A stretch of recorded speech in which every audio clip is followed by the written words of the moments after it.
Xianyun? Well, I've been kind of meaning to ask ever since we started talking in the restaurant, but are you guys all adepti in disguise? Well, you guys just seem super special. Plus, I think I might have heard Miss Xianyun call herself an adeptus. Oh, must have been a slip of the tongue. Xianyun, since you were the one who, misspoke, maybe you can explain to Xianyun here what you really meant by that. One is indeed an adeptus. Is that of some concern to you? Huh? Well, one time when I was a little kid, I saw a pure white illuminated crane. I had this super high fever, and Granny wasn't around. I was feeling all icky and gross, but then this snowy white crane flew down from the sky. She put me on her back and flew me to her cool adeptus house and fed me some sort of magic potion. When I woke up, I was already back in my bed and my fever was gone. I really wanted to thank her, but I was too sleepy to stay awake, so I never got the chance. So, I just kind of wanted to ask if maybe any of you have ever met an adeptus like that? A pure white illuminated crane? The only two we've ever met are blue and white and black and brown. Have you ever met one that's pure white, Clovertina? Never has one met an adeptus with such features. One surmises such a description is but a hyperbolic embellishment that oft results from narrative accounts. That's weird. Was it really just a dream then? Well, even if it was just in my head, it doesn't matter that much anyway. All I really want is to help Granny recover her memories. I'm really grateful for all your help. Come on, just tell Paimon already! What's this thing you've prepared?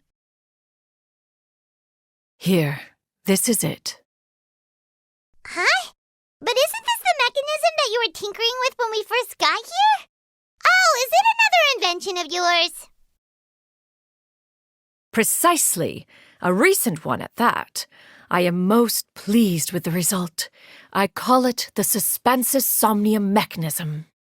It periodically releases a soft breeze, which when paired with a gentle adeptal tune, can help the listener subconsciously relax and even enter a semi-hypnotic state. Soothing agitation and anxiety, relieving exhaustion and insomnia, its potential uses are numerous indeed. And of course, it can also aid in the recovery of lost memories. Whoa, what a cool gadget! But if you had it all along, why did you keep it to yourself until just now? We could have come to Mount Outsong right off the bat and saved time on a lot of floating. How preposterous! Had Yuendai not recalled much of her past through her own efforts, the device would have nothing to draw upon. We Adepti can only help those who first resolve to help themselves. Had she lacked such determination and strength of character, one would have little to offer in way of assistance. Paimon thinks she gets it now. Hey, what's that other thing? As previously mentioned, a gentle adeptal tune is required to take full advantage of the mechanism. One secured such a tune from Streetward Rambler. Only with her melodies can the mechanism reach its peak power. Whoa, Paimon can feel what you mean. Paimon's body feels light as a feather. It's as if she's lying down on a warm patch of grass after a super satisfying meal. And you and I, is the mechanism helping you to relax? It appears she has already succumbed to the depths of reverie. Come, join one on this side. We shall give her some time to herself.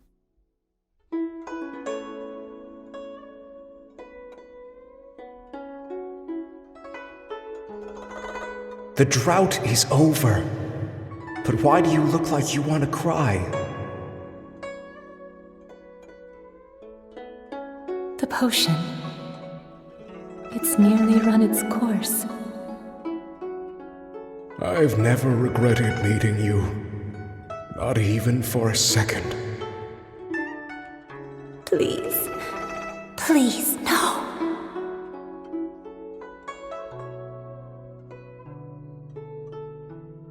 Have you forgotten? This is the world you left behind. One of gentle breeze and morning dew, perfectly straddled betwixt the realms of heaven and earth. This is your home. This is where you belong. You should have never left. The you of the past, the me from not that long ago, we should have never.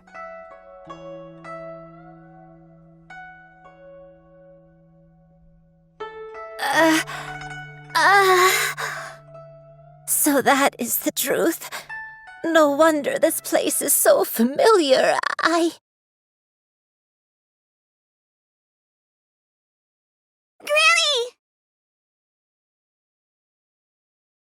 Granny, are you okay? Cloud Retainer. Your memories have returned? Wait, did you just call her by her full name? Does that mean you already knew each other? Yes, I now remember everything. Everything. Granny, please don't cry. I'm here. I'm here. Oh, don't worry, my dear child. Granny is fine. I'm so sorry, everyone. You've gone to so much trouble on my behalf. It's all come back to me now. The most important thing that I had forgotten was the truth of what I once was. One can sense the guilt that now plagues your conscience. Reclaiming a truth long buried is sure to come with a myriad of complex emotions. Perhaps one should recount the story on your behalf while you compose yourself. No, it's okay. Now that I've remembered, I must face my memories head on. Shuyu, everyone, I cannot thank you enough for all your help. I'm ready to tell you my story, if you're willing to listen. Please, Granny, don't force yourself. What happened in the past doesn't matter. I love you more than anything. Nothing you say can change that. I know, dear child. My feelings for you are exactly the same.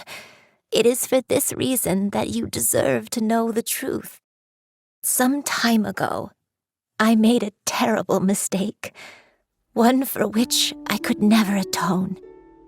Is this the sin that you mentioned in Xianyun Karst? What happened?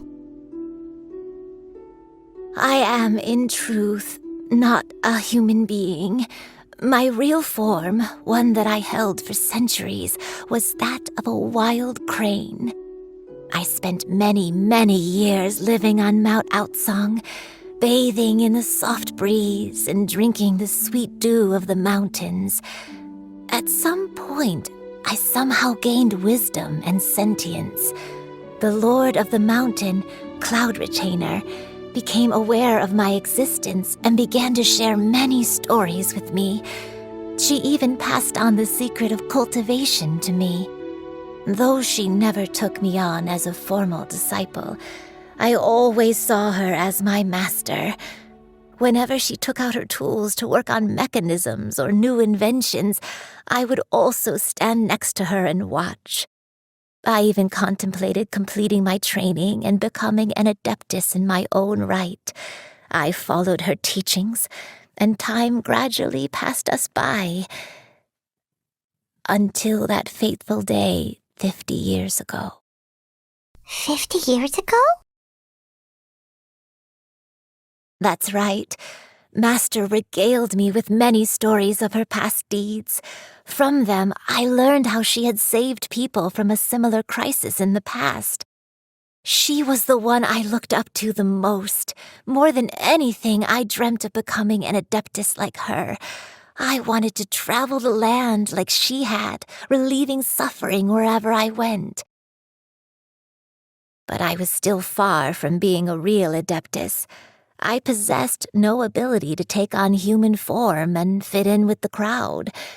Once she learned of my desires, Master prepared a special dose of human mimicry potion for me.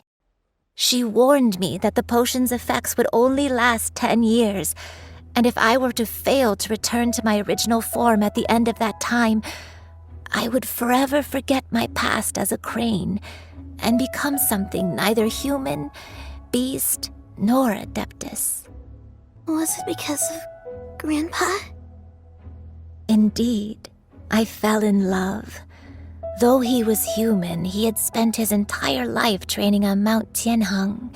When we met, it was not only my first foray into the world below, but his as well. Although clumsy and impulsive as he was, you'd think he was the real strange bird among the two of us. But still, just like me, he cared deeply about the world and wanted, more than anything, to cleanse it of all pain and suffering. I could not help but fall for him. But my time continued to tick away. Those 10 years passed by in a flash. Yet I did not want to leave his side, so I... Oh no, what happened next? I committed an offense. I wanted to stay with him, even if it meant living a life full of pain and suffering, even if it meant that I would eventually turn into a monstrosity. I knew I had betrayed Master's hopes, but I was too ashamed to face her. So I wrote her a long letter instead and asked someone to leave it outside her abode. But that was only the beginning of my troubles. I began to suffer from a strange illness. My memories became hazy and confused, and I could no longer keep myself awake. I understood that my pain was caused by my refusal to return to the life I was fated to lead. Along with my memories as a crane, I soon forgot the true cause of my suffering as well. I knew only that I had committed a sin. All I could do was pray for forgiveness, even if I had long forgotten what needed to be forgiven. Looking back, I was beyond lucky to have come across that traveling merchant at Wangshu Inn. It was such a fortunate coincidence that we were there at the same time. If it weren't for those soul-revitalizing tea pills, I probably would have... Granny, what's wrong? Coincidence? Why did I ever think it was a coincidence? Tea pills concocted using the blood of an adeptus? No, it couldn't be. Master, don't tell me. Back then, that merchant was actually... Human custom would dictate the conferral of gifts to be in order when one's progeny is wedded, would it not? Consider the pills a symbol of one's best wishes. So when I tried to conceal my name and mistakes from the world and hide myself away in perpetuity, the only person I managed to deceive was myself. You knew where I was all along. One still remembers when you were but a fledgling. You possessed a certain fondness for a particular game. You would hide yourself among a group of wild cranes and ask one to pick you out from among the flock. One found you with such ease every time. 'Tis a truth most evident. One always recognizes one's own, no matter what form they may take. Wait! Paimon's confused! So, Cloud Retainer, you found Yuendai again? But how? When? And what happened after that? Perhaps it is now time for one to recount the rest of the tale.